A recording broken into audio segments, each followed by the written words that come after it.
Good morning. It's Marla Copal, and if you want to get a hold of me, you just go to successwithmarla.com. But why am I here every day talking to you? It's actually because I'm a better talker sometimes than I am a writer. But one of the challenging things about any of us doing business online is how do we express ourselves well if we want to get someone's attention? But then once we have their attention, do we respect it? So let me explain. Interestingly enough, I just got off my good morning. I just got off my tutoring call with my student in Mumbai, India. We meet every Tuesday morning, and she has been working on some spelling words, and it's fascinating. She's learning English, and she's using these English-based books, and she's got a book, and between me trying to figure out where she was going, but she was giving me words today like compassion, discriminate, procreate. So we jumped back and forth. We jumped into biology and a few other things, classification. And so I was giving her definitions and showing her how to spell them. And I've taught her how to write with her finger to embed the word in her memory. In fact, when you write with your finger, it's more memorable than if you just write with a pen. And so she's feeling like she's got some strengths, and they're in the middle of exams right now. And I can tell that those make her nervous. And then, so it's interesting how she's remembering all these words and I don't know whether she has a dictionary or what, but I clarified them for her, and we have examples, and we have a great discussion about them. And she's able to understand how to use the words better. So now let's translate this into sales and what's going on. There's a lot of us out here nowadays, myself included, as I seek to meet more clients that might need some support to grow their online business. And as I meet those people who need systems to grow their online business, there's a lot to manage behind the scenes. But what I'm finding is the listening part again is a challenge, as with always, because everybody wants to keep saying, listen to this, listen to this, listen to this, thank you, listen to this. But they never say, let me hear what you have to say. Let me hear what you have to say.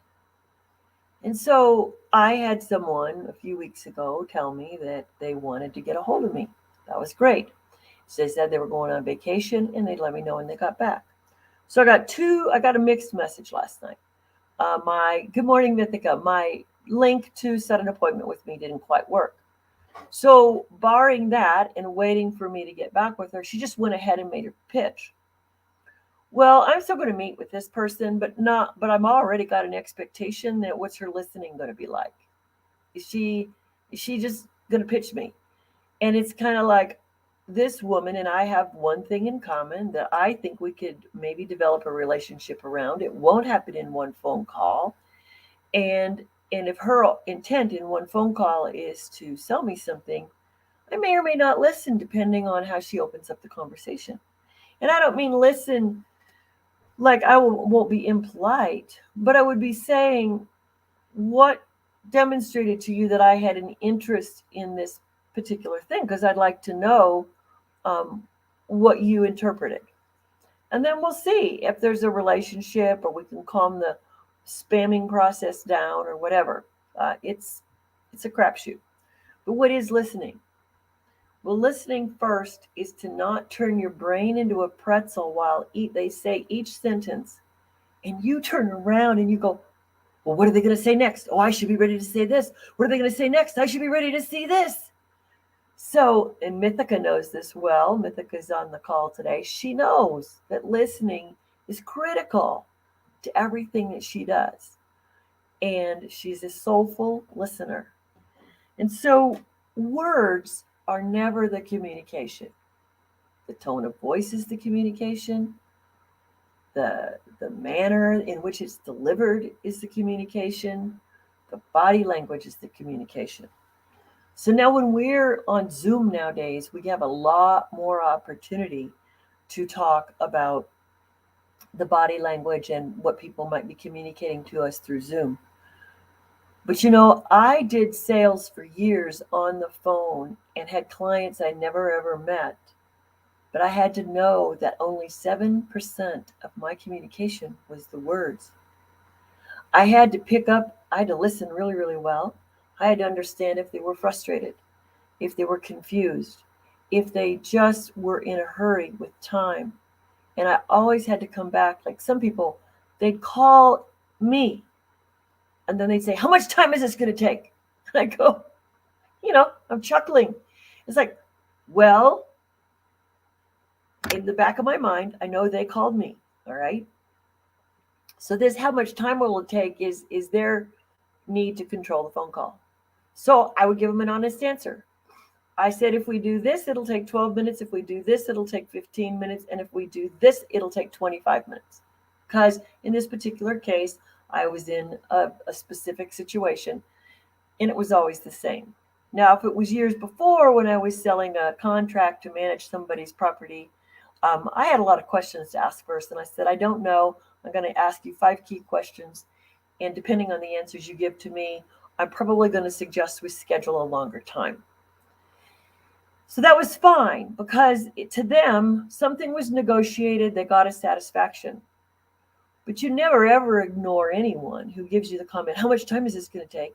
You never ignore them and say, oh, it won't take long. That does not satisfy that person. So when you were listening to people, we're listening to their need.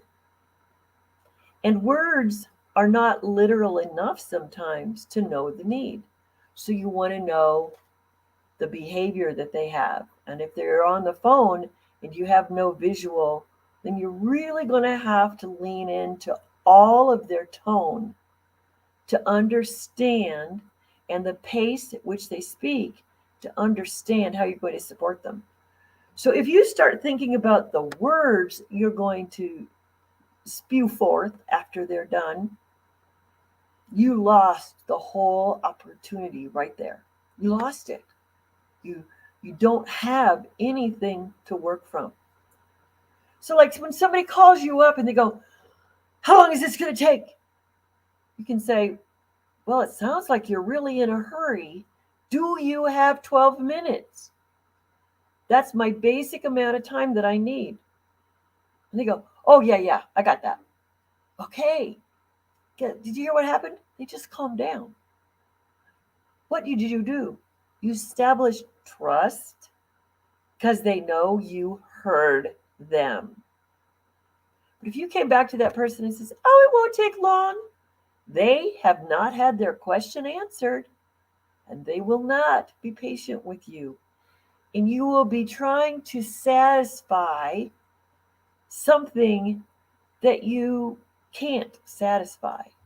Because when a person asks you a direct question like that, they want a direct response. And they want to know their options. So it doesn't matter, they called you. Then they ask you how much time is it going to take. You answer truthfully. Now you have their trust. Now they have to ping pong back, right? Okay, I got that time. All right. And then you can go one further to build the trust even further. You can go to the end and say, so we get to the end of that 12 minutes and today is your buying day. It's going to take us another 10 minutes. Do you have that 10 minutes? Oh, yeah, I got that, they'll say, or whatever. And so we're good. We go on from there. Yes, in Mythica, we do use our intuition, but a lot of our intuition when we can't see someone is in the tone of voice. So we have to definitely be reading that tone of voice. So let's go to another person. The person who likes to grill you. So they call you or they set a Zoom with you and then they start asking you all sorts of questions. Now, today's world, there's a lot of people out there selling social media, coaching and training. And I do the same, but I'm not going to have this conversation with you. But people always say, well, so how much money do you want to make? I can have a dream of money that I want to make. But what I'm asking that person, or if I want to engage that person, I want to know What additional skills can they offer me? Because I'm fairly skilled, but I'm not as savvy as I would like to be all the time about strategies used when, here, and there. So I like to fine tune things for myself. And so I like to know when I'm talking to someone, what are your current skills? What have you tried? What have you thought of trying? What did you say no way, Jose, to? Now we could have a conversation. And maybe sometime you'll share with me the amount of money you'd like to make. But you know what? Money is not the motivator. Money's the need, but money's not the motivator. I can tell you, I don't know how many, so like people want to stay home with their family. The family's the motivator. The time to spend with the kids is the motivator. The money is the grease to be able to do that. So if you focus only on money, some people who focus only on money find themselves choking all the time because they don't have that. That's just not enough of the driver. That's not enough of the motivator. That's not enough of the. But it's a fear-based motivation. And I don't know about any of you, but I actually don't do well with fear-based motivation. It's never worked for me because I can actually freeze up. And if anybody's putting themselves into fight or flight or freeze when they're trying to do something new, which happens all the time, then it doesn't it's not going to help them. You got to work harder then to engage with that person. And if you blow it on the first time asking about their money, what they want, or their goals. I mean, somebody told people to always say, well, what are your goals if you're a coach? You know, the two questions that tell me I don't want to engage are what are your goals and how much money do you want to make? That's me. So you can know I won't ask you those questions until it's appropriate. But it's not the way to open a conversation because those are closed-ended questions. So the challenge about listening is how you set it up. It's how you set it up. So how do you get into a conversation with someone when you're on social media? You pick a few topics that you repeat over and over again. You go back over some of your prior posts and you repeat those topics until somebody says, oh, they seem to be familiar with that. They seem to be familiar with this. I think I want to engage in a conversation with them. And when they first engage with you, and I've made this mistake, you don't quickly assume that, oh, because they called on that particular post, that that's what they're interested in. You've got to ask some questions first. And so here's a simple one that people don't listen for or ask. Wow, I'm so glad you connected with me today. What prompted this connection today? Because they could have seen you for 10 times. They could have followed you for 3 years. But today they decided to connect. You've got to know that why. Because that's your conversation. And that's what you want to listen into. So if you're saying, I want to learn that listening skill, I've got quite a few years of teaching you to slow down and listen. And then say what was said. And to not misinterpret what someone said. So what's going on Facebook nowadays is, and maybe LinkedIn, but mostly Facebook, is rapid fire judgments. People are assuming tones in messages, and those tones are not always the truth. So if you're writing a communication to someone, you really need to go back and read. And I've made these mistakes where I read the wrong tone and I've upset people because I thought it was a humorous tone and they didn't think it was. Now, if it's a sad tone, I can pick that one up. I'm not that much of a rube, but I have made the mistake of thinking someone was making a joke and to them it was serious. So if I'm not sure anymore, I just don't respond, or I just give them a positive thumbs up, But if you're just running around liking everybody with the little blue thumb, you're not communicating. They did not connect, and they did not like you in the sense of they're just thinking you're you're just not paying attention to them. If people are posting, sometimes they're marketing, sometimes they're not. You got to go in and you got to read the tone of the post. So listening is more than just in the conversation. Listening is in the tone. We're all going to be responsible communicators, which is what I can help you with. Is to be a responsible communicator, and it goes far beyond a script. So if you're in network marketing, you're in social media marketing, you're trying to help coach others, it's all in the listening. And ultimately, what do we want? We do want a yes. We want a yes. Yes, I want to work with you. Yes, I'd like to learn this. Yes, I want to know more. Yes, today is a buying day for me. So if you need that level of discernment, that's where I help. I help serious small business owners, online business owners, network marketers really get to the essence. I'm going to help you blow up those scripts because the scripts are simply a guideline, but they're actually killing more of your sales than you know. And I also have a gift to offer any of you if you'd like to attend a series in which you're going to learn 9 steps to get a yes. So all you have to do is hit successwithmarla.com. There's a link inside there that's going to get you invited to that. You've got to respond today or tomorrow.